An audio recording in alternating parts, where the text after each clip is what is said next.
Hi, my name is Sarah. Today, I used many simple English phrases. These phrases are easy and helpful in daily life. I will tell you about my day and explain when I used these phrases. Let's begin. That is very kind of you. In the morning, my friend Emma came to my house. She brought me a small gift. It was a beautiful flower in a little pot. She smiled and said, "This flower is for you, Sarah." I felt so happy and surprised. I said, "That is very kind of you, Emma. Thank you so much. You always know how to make me smile." Emma laughed and said, "You're welcome, Sarah. I thought you'd like it." We use "that is very kind of you" to thank someone when they do something nice for us. For example, when someone gives you a gift, helps you, or says something sweet, you can say this. Do not worry. After that, I made some tea for Emma and me. While pouring the tea, I accidentally spilled some on the table. The tea dripped onto the floor, too. I looked at Emma and said, "Oh no. I made a mess. I am so sorry. I'll clean it up right away." Emma smiled and said, "Do not worry, Sarah. It's just tea.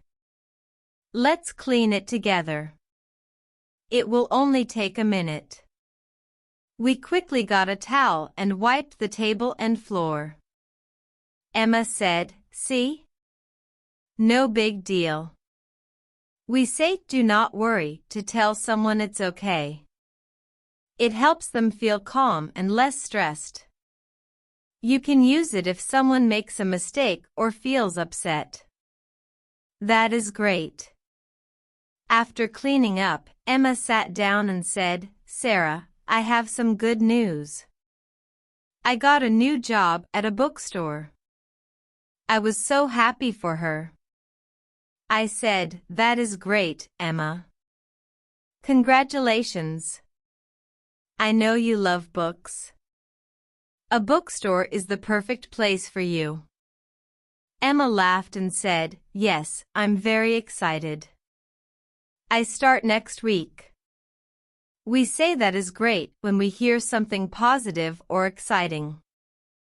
It shows we are happy for someone. I am glad to hear that. Emma told me more about her new job. She said, "My boss is very kind, and the work is easy. I think I will enjoy it."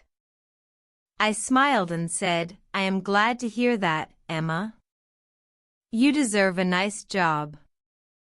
I know you will do great." We use "I am glad to hear that" when we hear something good or happy. It is a polite way to respond to nice news. I am sorry to hear that.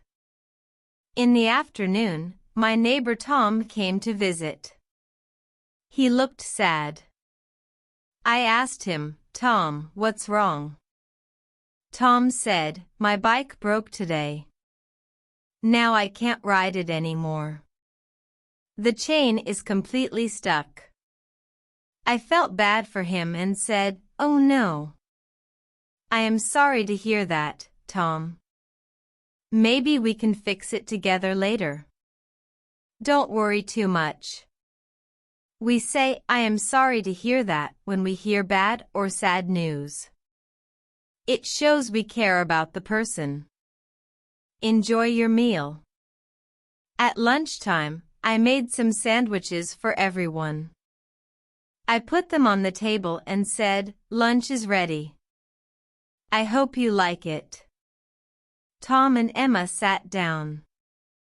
I smiled and said, "Enjoy your meal." They both said, "Thank you, Sarah. This looks delicious." We say "enjoy your meal" when someone is eating. It's a nice way to wish them a good time with their food. Enjoy your new haircut. After lunch, Tom told us he got a haircut in the morning. He said, "Do you like it?" The barber worked really hard on this style. Emma looked at him and said, "It looks great, Tom.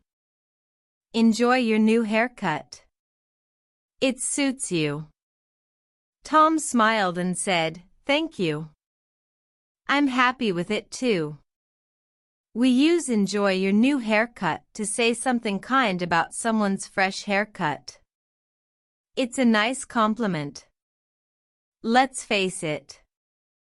Later, we played a card game. I wasn't very good at it. I kept losing. I laughed and said, "I am not very good at this game, am I?" Emma smiled and said, "Let's face it, Sarah. You need more practice.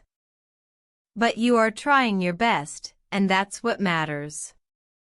We use "let's face it" to talk about the truth, even if it's not easy to say. It's a way to be honest. I hope so. In the evening, I looked out the window.